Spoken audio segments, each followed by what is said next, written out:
Welcome.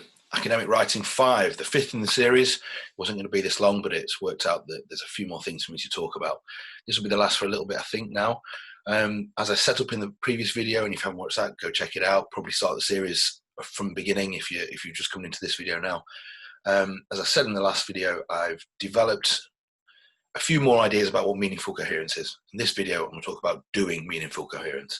So really, this is something which is easy when you can apply it to a specific topic, because then you have the specific ideas which you can relate to make sure that they all pull together. We can't do that. I don't know what topics you're writing about, so I'm going to try and do it in a kind of abstract way, but with some practical examples. Before we get into that, though, if you do have ideas and you want me to kind of like discuss them with you in a practical sense, drop me an email. There's plenty of ways to contact me on the website. Anyway, so doing meaningful coherence. So number one, let's start where we're supposed to start, the title. Now, I always think the title is the last thing, but a lot of people start with the title. So we'll start with that, even though I think you should do it last. Why you should do it last is because you can't give a title to something you've not written. And the amount of times I see people who've got a title, write an essay, submit it to me, and I mark the piece of work, and it might be a decent piece of work, but they've not gone back and checked that what they've written was what they set out to do at the beginning. The whole essay could pull together, but the title's wrong. And it's just to highlight that someone has not necessarily thought that through. Here's where I was, here's what I've ended up with, but I've not necessarily realized I've ended up here because I've still got the title from over here. So think on that. Think on getting to the end of the piece of work and just going, right, have I done what I set out to do? And if you haven't, that's fine, as long as it makes sense and it's got a coherence to it. But then you need to think about the title. So what's a good title? There's a personal preference here for me. I hate the idea of following what journals and publishers want us to do, where they put in as many keywords as possible. And I won't mention the publishers who have done that to me, but they have done it to me and made me take what I thought was a good title and extend it with loads of things just for SEO, search engine optimization. Anyway, forget my rant. Title should ignore all of that, and it should be as simple and clear as possible to talk about what the piece of work does. So if it's a paper, one line, what it does. If it's an essay, one line, what it's about.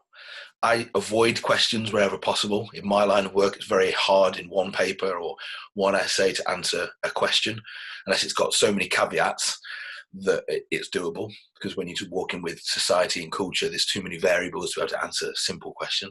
So it's more about exploring areas and considering ideas rather than answering a question. But usually an essay has a clear kind of topic and a couple of sections within that, a broad area, specific ideas, and maybe a case study at the end. I try and just highlight that. Keep it as simple as possible and to the point. Write it last. So that's then the start point though, isn't it? The person who's coming to read it knows from the title exactly what's in it. There shouldn't be anything in that title that leads them to go, oh, that wasn't in the essay, or that wasn't in the paper. So that's the start of meaningful coherence, the title. Second, we then need to think about what's a good section. So if we've got a good title, now we've got a subtitle. Within a subtitle, everything that's in that subtitle, the words, the phrases, should be exactly what's in that section. And again, it seems like I'm saying something so obvious, but the amount of times I read sections that have multiple offshoots and sidebars and different bits and bobs that come from different sections. And what's needed is the process of writing a section which is completely coherent on its own, or a paragraph which is coherent on its own, makes sense as a package, but then builds into another paragraph, which builds into another paragraph, all coherent on their own, but when taken together, they're a solid section which matches the subheading. And what's needed to get that is post-planning, which I talked about in the first or second video. Post-planning is where you go back to your work and you assess it in the cold light of day, a couple of weeks after you've written it. Okay, in this section, do I do what I set out to do? Well, actually, I can see when I read this that I've got a sentence here which kind of links to something further down on a different page. So it starts to highlight where there's little loose areas or where a paragraph itself doesn't have meaningful coherence. So look out for it in the paragraph and then the section, having clarity, simplicity. That's where we can build meaningful coherence there. And then what's an intro and what's a conclusion? So here with an intro, there's two ways I think about an introduction. In a short piece of work, in an essay, or in, let's say, a literature review, you should set up what the literature review does. You use the intro to outline the path the person who's reading it is going to follow. So it's a relatively simple thing to do. What do you do? What are the steps that it takes? Now, I tend to do this it seems like a slightly confusing order, but it shouldn't be. I introduce the second thing that I talk about first, then the third thing, then the fourth thing, then the fifth thing. And then I talk about what my conclusions are. And then I say something like, however, to begin this analysis, we firstly need to explore some definitions or consider the history of this topic, which is what I will do next. And then at that point, I've set up the first thing. So that now gives me a clear map for the person to follow all the way through the piece of work, but a transition into the first section, some definitions or something. Often we start with definitions. So that gives that pathway. And that's an introduction. It's literally introduced the essay. And some people get a bit caught up in this and think an introduction has to introduce the area. No, not at all. An introduction is introduction to your essay or your paper. Now, if you've got more words, you've got an introduction that can spend 500, 600 words, fair enough.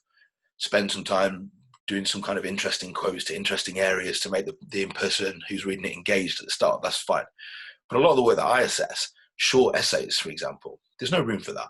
No room in a 2,500 word for a long introduction. You've got to introduce the essay and get into it.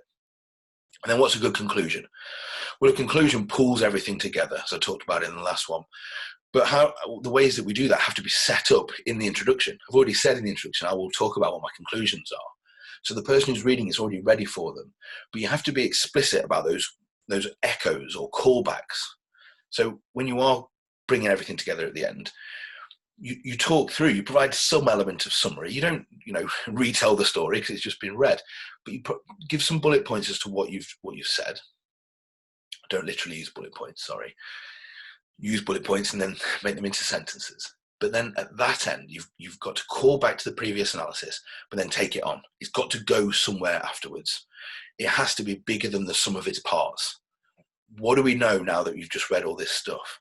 Is there a way in which, through your wide analysis into the specific detail, you can then widen it back out again? Given all this that I've said and the cases that I've shown, we might be able to expect the following. We could predict this.